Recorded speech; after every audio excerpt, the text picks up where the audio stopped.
Jeanne Ives.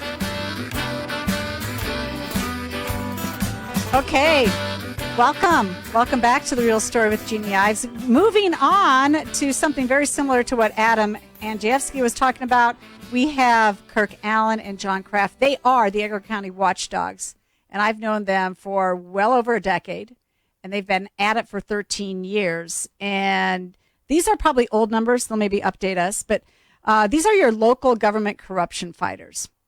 And in the time that they've been at work, the current number of officials that they have basically forced out of office as a result of their work, directly or indirectly, is 571. Criminal investigations opened as a result of their reporting and work, 12 federal and 12 state. Criminal indictments, 268.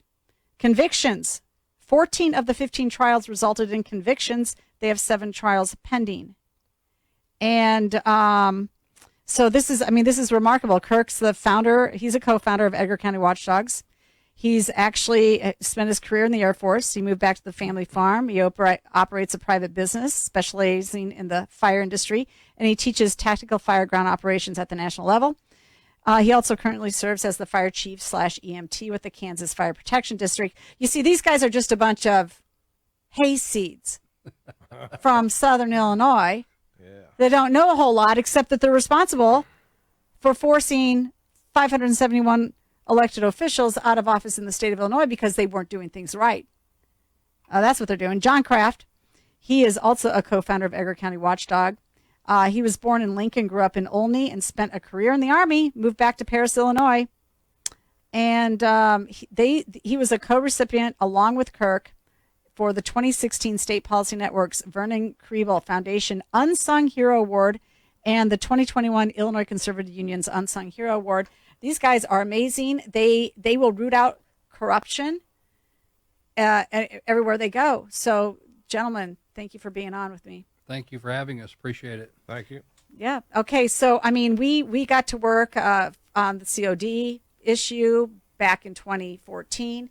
We also worked on the NIU issue. I put you together with Jim Mason out there, and essentially an OEIG report from your work resulted in changes, actually state law changes. And unfortunately, though, the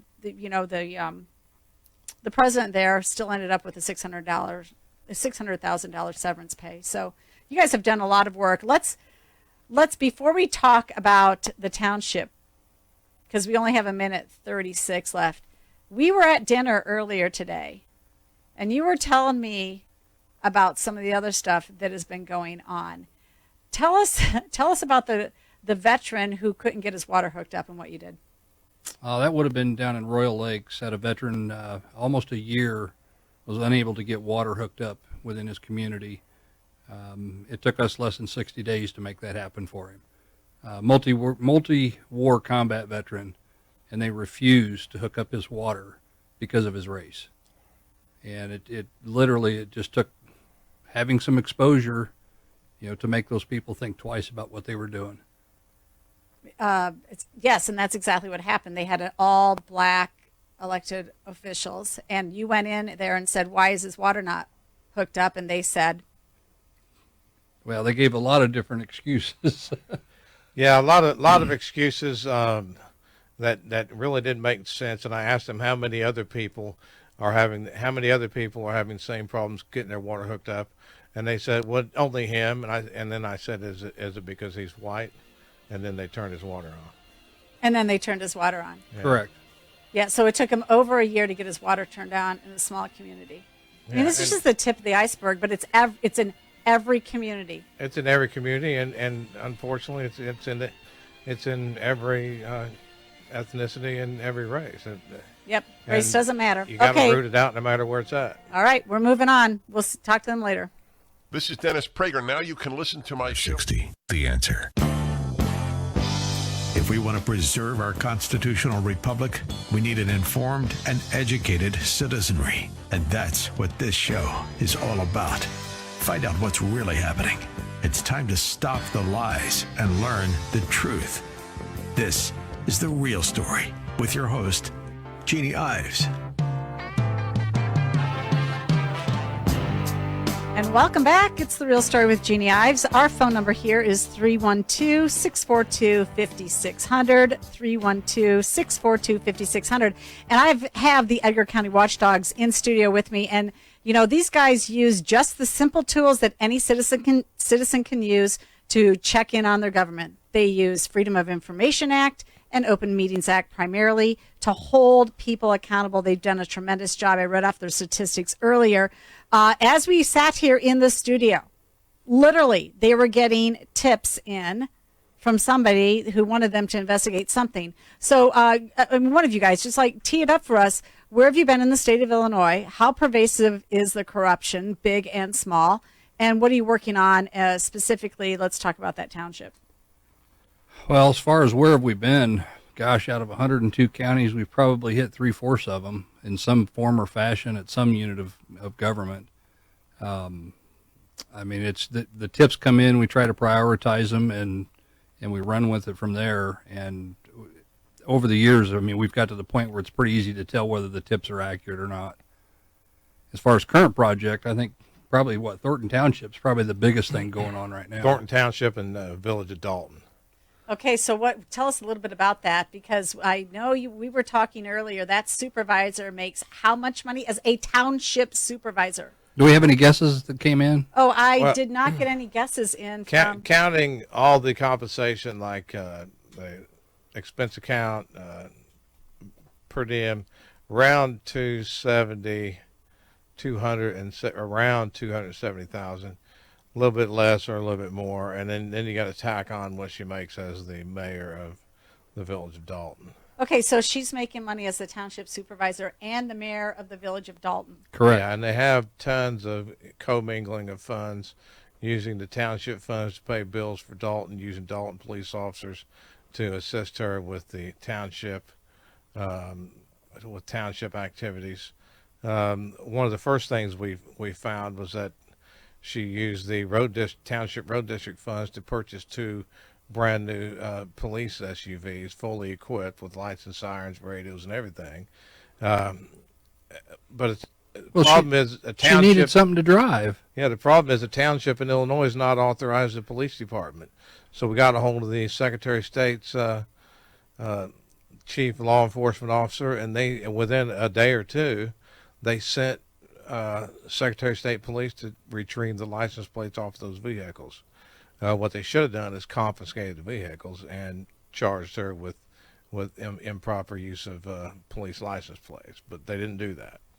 That's just one of many things that you found out with them. And I mean, we were down there doing a little video session with 3 of the folks there, and it was remarkable what they were saying. She literally, shut off the power to prevent people having meetings.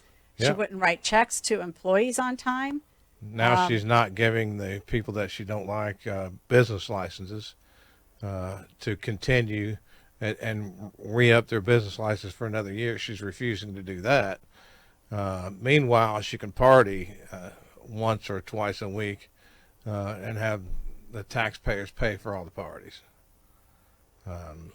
It's ridiculous. So, I mean, what tools are you using to ferret out all this corruption going on? Well, I think right now probably the simplest tool is the feds are doing their job. We understand there's a federal grand jury, and it's so out of control.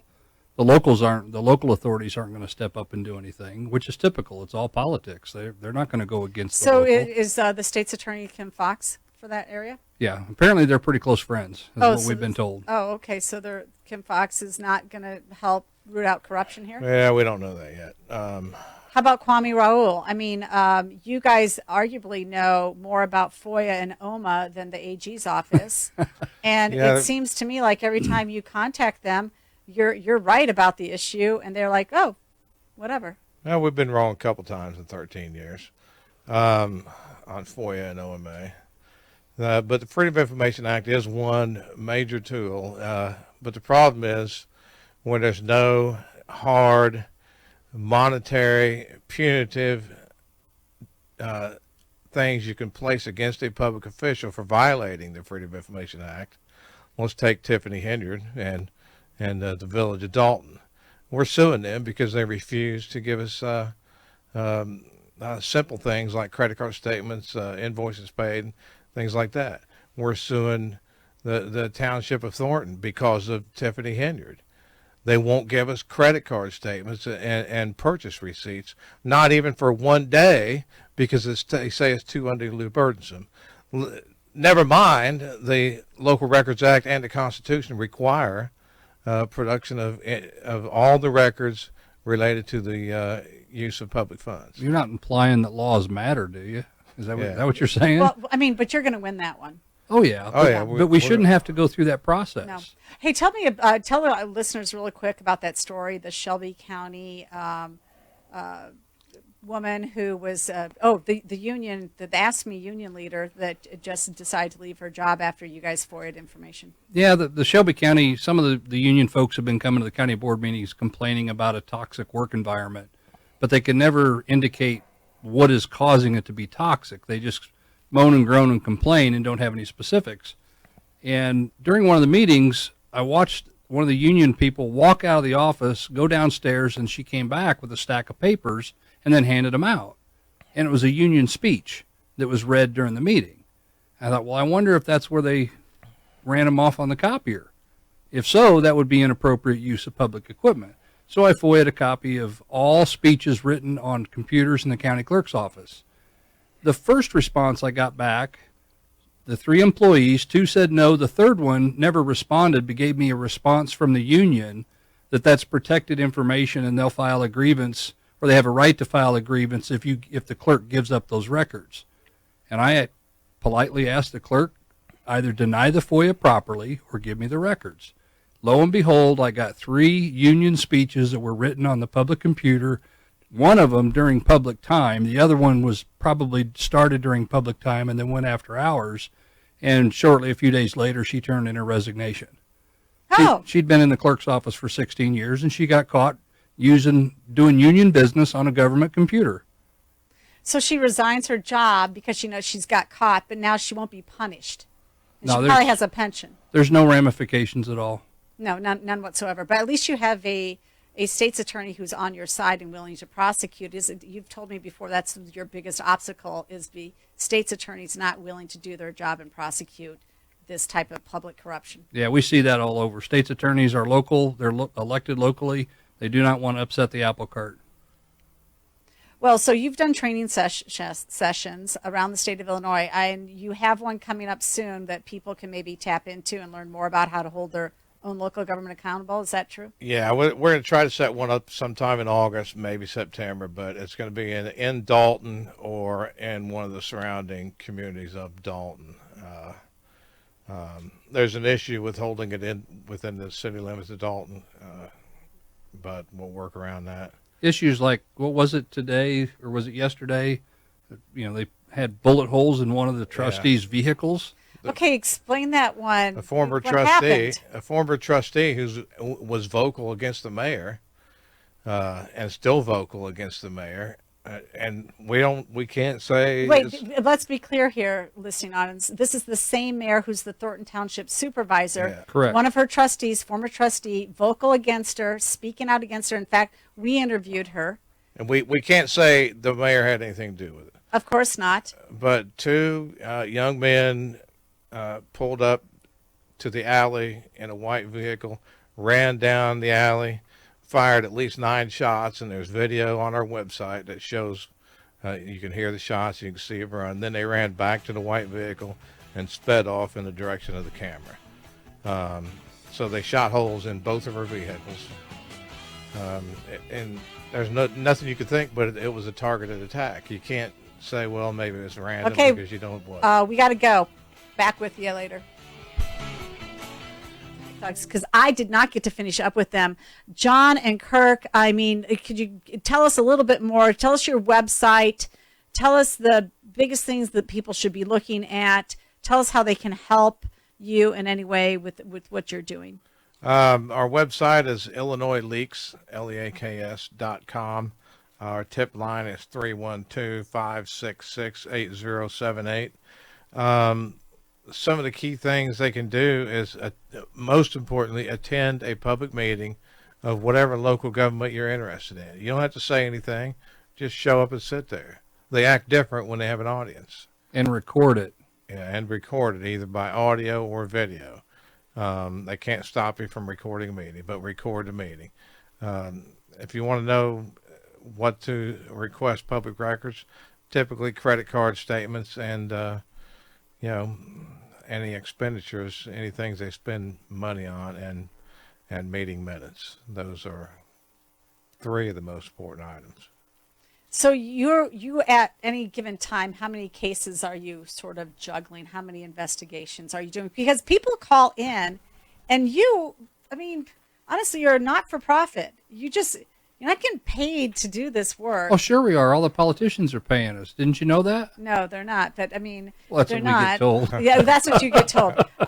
Right. So, but people will call in, and you care so much about public corruption that you will start to help them investigate, or you'll do it yourself. You've driven your own selves all over the state to attend public meetings and make public comment and hold people accountable that don't even have any governing authority over you. Ben Franklin was asked a very important question. What type of government did you give us? And he said, a republic, if you can keep it. We have not taught our society how to keep it. And that fact is why we are in the mess we're in. We have units of government that have no idea how they're supposed to do their own job. They just do what the person sitting next to them tells them to do because they've been sitting there longer. We've got a situation where a dive team has been in operation for years, but they've never been legally set up. Therefore, they're not protected under the Illinois Tort Immunity. If those guys get hurt or injured, it's on them. There's no protection to them. But just from the littlest things to the biggest things, our goal is to educate and get these folks to start doing it right. When you do it right, you don't have the problems. But there's so many government units. Over 7,000. We have way too much government in the state of Illinois.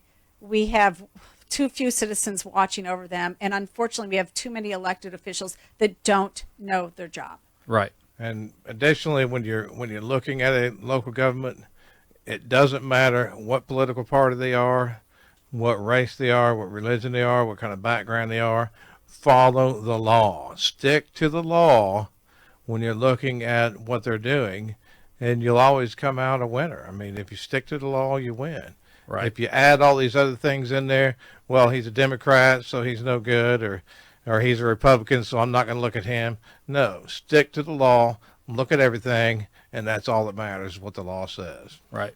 Sure, you've taken on just as many Democrats as you have Republicans. I know that for a fact. More Republicans. Oh, probably more Republicans. Yes. The Auditor General. Look at what happened with that scandal. Yes. Yeah. How did he avoid an indictment after all of the stuff that was exposed? Yeah, that's Auditor General Martino. He's a special case. We'll talk about him later. But I want to thank you for driving up here and sitting in the studio with me and introducing yourselves to our audience. You will be regular guests here, and so hold your horses, guys. We're going to hear a lot more about Illinois, and we'll be back with you with Martin Pribe, Chicago